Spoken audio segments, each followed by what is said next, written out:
and see Experian.com for details. All right, Dwain.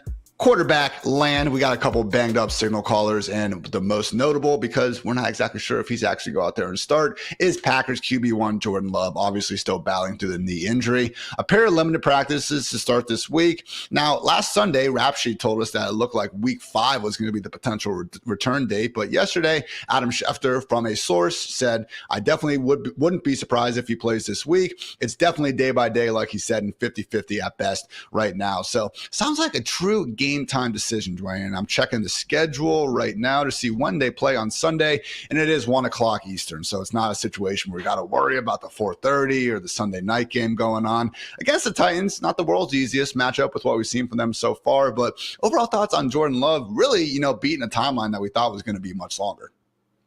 Yeah, right now, all of my projections are assuming still that Malik Willis is going to play.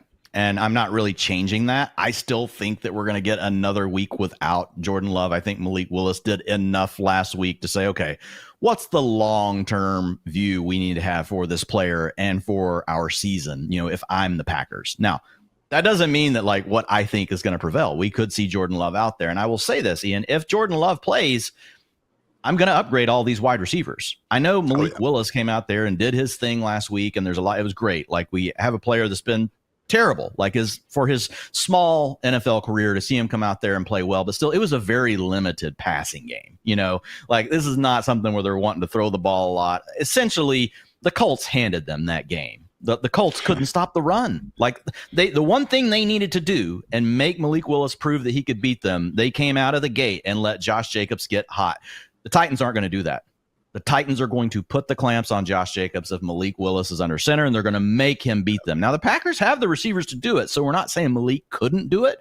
But historically, we've just seen that Malik is not good when you put him into a situation where he's got to drop back and throw the ball a lot. So that means all these Packers wide receivers, Jaden Reed, we'd be looking at as a wide receiver 3 with wide receiver 2 upside. He's a wide receiver 4 right now. So if Jordan Love is declared eligible to play in this game, I'm moving all these Packers wide receivers up. Not quite to pre-injury levels, because I still think you're going to see the Packers try to have a more conservative game approach, even if Love is under center, to kind of protect that knee. But it would boost all of these players. I also have Josh Jacobs as a fade this weekend, because I don't think the Titans make the same mistake. When I say fade, guys, doesn't mean he's completely out of your lineup. He just gets to a spot where it might be an interesting decision if, let's say, you've got another really good running back 2 on your roster, but he's a downgrade for the weekend. So all those things go away for the most part. If Jordan Love is under center, I'll be moving those players back up the ranks.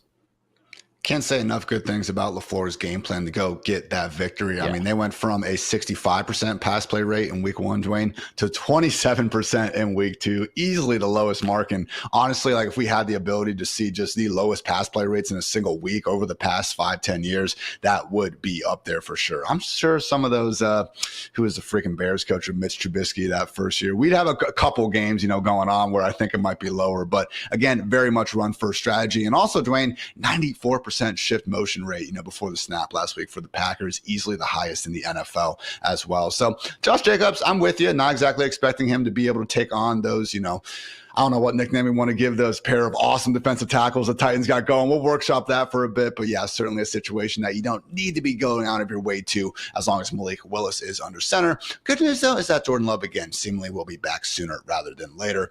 The 2 other injuries we got going on at quarterback, Dwain, Justin Herbert with an ankle, started the week off with a DNP, was able to get in a limited session on Thursday, and then Russell Wilson still dealing with that calf injury and accordingly still limited. So Justin Fields once again expecting to start. From what I can kind of gather, Dwain, it seems like Justin Herbert's going to play, albeit perhaps in a more limited fashion than usual. Yeah, and he's been getting a few extra carries here and there in this offense. So I think those sort of things go away.